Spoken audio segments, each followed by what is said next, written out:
União Aduaneira. É um estágio mais avançado de integração. Além dos países eliminarem as tarifas aduaneiras entre si, eles estabelecem as mesmas tarifas de exportação e importação, ou seja, as mesmas tarifas comerciais de transição no comércio internacional. Né? Chama-se TEC, Tarifa Externa Comum, para o comércio internacional fora do bloco. Exige pelo menos 85% das trocas comerciais estejam totalmente livres das taxas de trocas entre os países membros.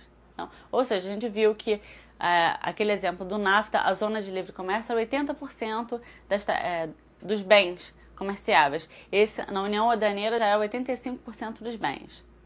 Mercado comum. É simples. Visa a livre circulação de pessoas, mercadorias, capitais e serviços. Um exemplo é o Mercosul. Tá? Vocês vão ver que tem muitos autores que falam que o mercado comum, a União Europeia ela pode entrar também como mercado comum. Existe uma certa confusão entre esses conceitos. Eu tentei aqui clarear o máximo possível e pegar um pouquinho o melhor de cada autor e o melhor de cada conceito. União Econômica e Monetária. É formada pelos países da União Europeia, que em 1º de janeiro de 2002 adotaram o euro como moeda única. Esse tipo de acordo, ele visa uma única moeda, como o nome já diz, União Econômica e Monetária. E aí vem um quadrinho, um esquema, para a gente poder entender melhor as modalidades de integração, tá? Então tem a zona de preferência tarifária e suas principais características, zona de livre comércio, união aduaneira, mercado comum e a união econômica monetária. Para a gente exercitar, por que precisamos diferenciar as modalidades de integração? Por que é necessário isso?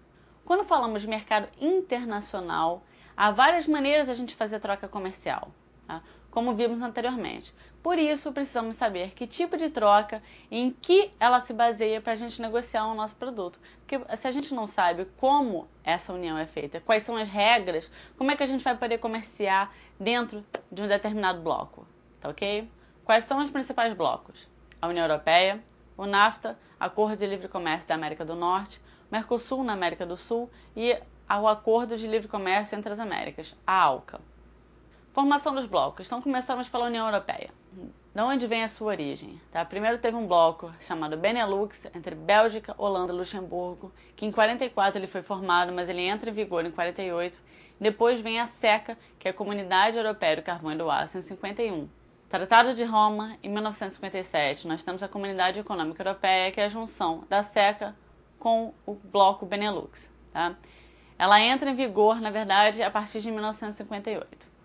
Em 91, nós temos um tratado de Maastricht e a formalização da União Europeia, tá? Que é o segundo maior bloco econômico mundial, tem um PIB relacionado a mais ou menos 8 trilhões de dólares, muita coisa. Moeda única é o euro, que foi adotado por 15 países, formado por 15 países da Europa Ocidental e 10 da Europa Oriental, ou seja, total de 25 países na União Europeia. Quais são os objetivos, tá?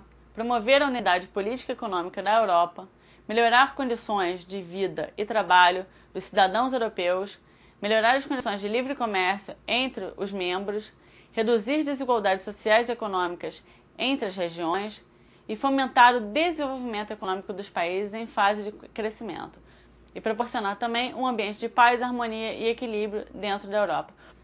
Qual é o objetivo central de um bloco? É melhorar as condições econômicas e sociais da região onde ele se encontra. Então, se você tem uma política boa junto com o lado social, você tem o favorecimento da economia. Então, é interessante para o bloco também visar essas melhoras, tanto sociais quanto políticas. E a gente tem o início de um esquema falando dos quais são os blocos econômicos. Então, a gente tem a União Europeia com suas principais características. E hoje temos... São